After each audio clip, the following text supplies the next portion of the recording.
I want to talk about what I've come to understand about ADHD and my recent diagnosis is I started looking at attention. I watched a couple videos and I realized, man, there are layers to attention. You see, my particular affliction was centered around the ability to narrowly focus my attention without the interference or distraction of a bigger picture. And whether that's a trauma response or just something innate to the way that my mind works, to be determined. But what I can say is that I adapted around that. That what I learned to do was read and focus almost with an overlay of my imagination or my daydreaming, which would often be what would be disruptive. And I don't know if that's dissociative or what would cause that, but that was what affected me in school, was that when reading, that it's like my imagination would, in a sense, outpace my reading and interfere. There were times where I'd be studying, even in college, where I would have to keep rereading the same paragraph to actually be able to assimilate that information. I couldn't do courses like history and stuff that required reading.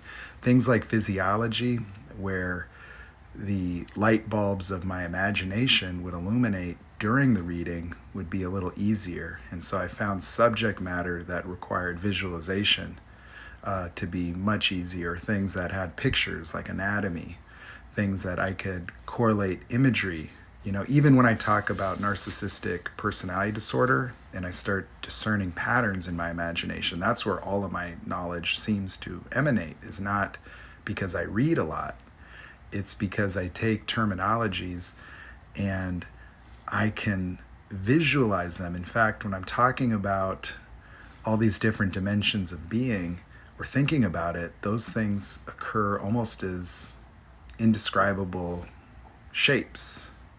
Like I see layers and things that guide my imagination. And so it's a very fascinating thing. But what I can see is that when I worked on cars, and when I do that, part of the thing is I see everything at once, and so it even had an effect on my ability to ascertain the amount of time it might take me to do something, because my mind can unfold all the steps like in rapid succession. Or if I'm inventing a product or a part in my imagination, the formation of the visual aspects and shapes and sizes and the fitments of all these things, it's very visual and very, very accurate and detailed, and it's easy.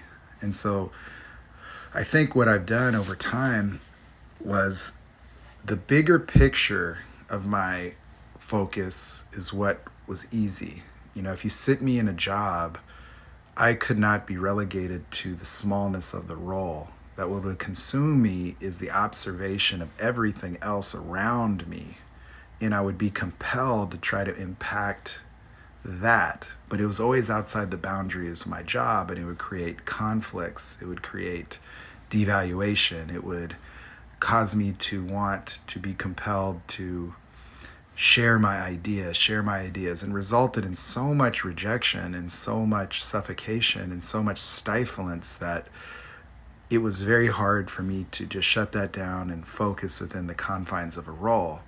Also with this understanding that I did have some kind of capacity that I could observe others didn't, But I think with the pathology itself, it conjures a lot of guilt and shame, that the executive dysfunction causes breakdowns, things to fall out of existence, forgetfulness, or extreme distractibility that makes task management very, very difficult.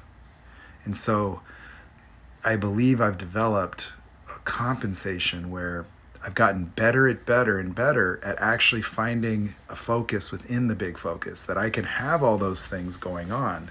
It just creates a limitation that I would have to try to avoid an overburden of work, because I would be very good at very complex things that require a lot of creativity, but I couldn't have too many of them, because when I walk in my shop now and I've got this turbo project and I could see everything required, now I can sit there, look at an engine bay and visualize it in such a complete and total way that I could design things that fit like nobody else. Like I could make systems and turbo systems that would be, in my view, the best that anybody could construct in my imagination. Now, the execution of too many things I couldn't handle.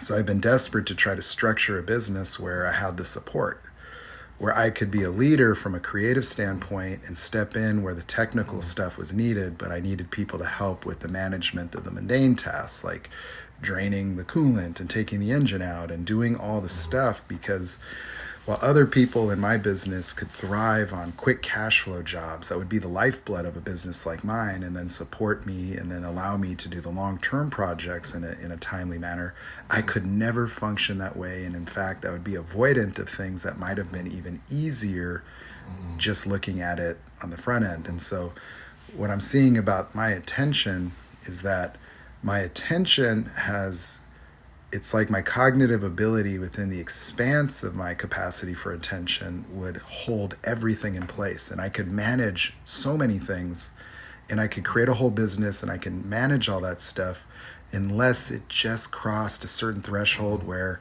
the inclusion of everything all at once was no longer something I could hold on to. I couldn't keep it all. It's like RAM memory. And so at all times of my existence, I'm always present to everything. Now this lends itself to things where if I'm thinking about something complex like the mind or something, that I can like grab all these things that are in my imagination and memories, and I can quickly distinguish and discern patterns like really fast. I can visualize things very, very well. I can see big picture things, and I can be compelled and inspired by my visions and by my things that just tantalize and engage me and fill me so full of life and energy. And the problem is that I have never, until discovering this NPD stuff, I've been projecting that onto other people that mirror me, without really fully recognizing the really vast distinction between the way that my mind works and what inspires me, and the way that I could see this all working out, and the fact that nobody else even gave a shit about it. That I would keep getting scammed, keep being taken advantage of, keep being discarded. People can put me and use my talents and abilities, some people, to make millions of dollars in real estate, while I do all of the financing and able to just do all this complicated stuff. And it was always very stressful.